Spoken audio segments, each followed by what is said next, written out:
د باران هغه شپه علي ته لا هم یاده وه. سړک تش او خاموش، هوا یې ښه وه او باران پرله پسې اورېده. علي د زړې کوڅې د څراغ لاندې ولاړ و. په لاس کې یو زوړ خط نیولی و، هماغه خط چې هېڅکله یې مهر ته ورنه کړ. علي ورو ورو خط ته وکتل او په ټیټ غږ یې ویل: کاش ته هغه ورځ دا خط لوستی وی. هماغه شېبه د هغه د تېر وخت خاطرې د سترګو مخې ته راغلې. 7 کاله مخکې د کالج لومړۍ ورځ وه.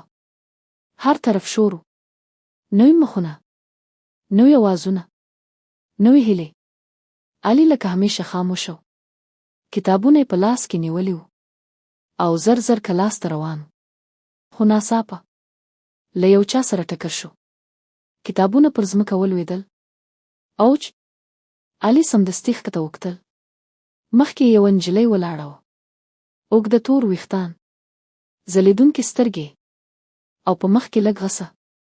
هغه مهر وه.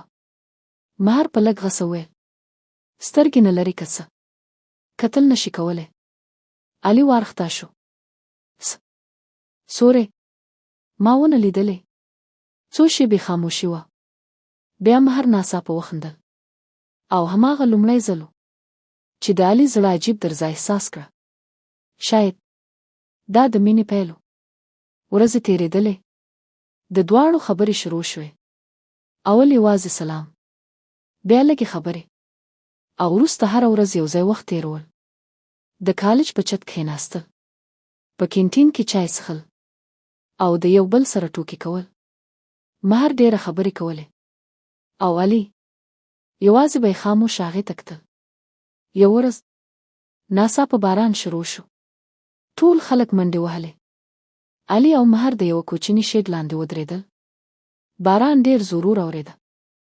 مهر په موسکا پوښتنه وکړه: ته ولې همیشه دومره خاموش یې؟ علي څو شېبې خاموش پاتې شو. بیا یې ور وویل: ځکه چې ته ډېرې خبرې کوې. مهر وخندل، خو علي خپله خبره بشپړه کړه: او زه ستا خبرې اورېدل خوښوم. مهر خاموشه شوه. د باران د اواز ترمنځ دواړه یو بل ته کتل. هماغه ورځ هر څه بدل شول. اوس علي یوازې مهر نه خوښوله، بلکې مینه یې ورسره پیدا شوې وه. خو مینه همیشه اسانه نه وي. یو ورځ مهر علي له بل هلک سره ولید. اصل کې هغه د علي د تره زوی و. خو مهر غلطه پوه شوه. د هغې په زړه کې شک پیدا شو. په غصه مستقیم علي ته راغله: نو ته داسې انسان یې؟ علي حیران شو. څه مطلب؟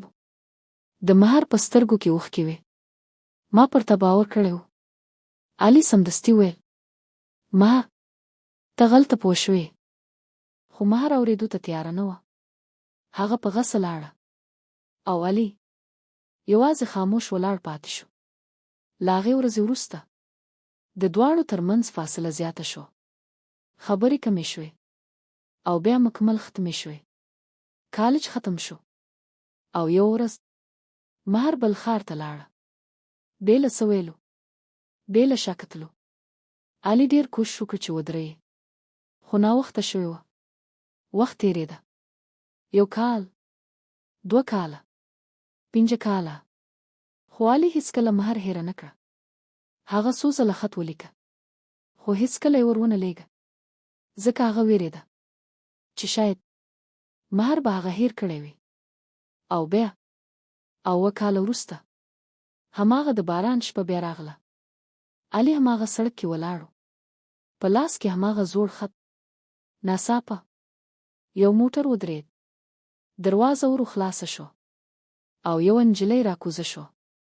د علي ساه ودرېده. هغه مهر وه. 7 کاله وروسته هم هغه هماغسې ښکلې ښکارېده. دواړه خاموشه یو بل ته کتل، لکه وخت چې ودرېدلی وي. باران لا هم اورېده. مهر ورو ورو د علي خواته راغله. په سترګو کې اوښکې وې. هغې په ټیټ غږ وپوښتل: ته دا خط ولې هېڅکله رانه کړو؟ علي سترګې ښکته کړې. ما فکر کاوه ته به ما هېر کړی یم. د مهر له سترګو اوښکې روانې شوې. هغې ور وویل: ما تا هېڅکله نه یې هېر کړی. علي خاموش شو. هغه په رپېدلو لاسونو خط مهر ته ورکړ.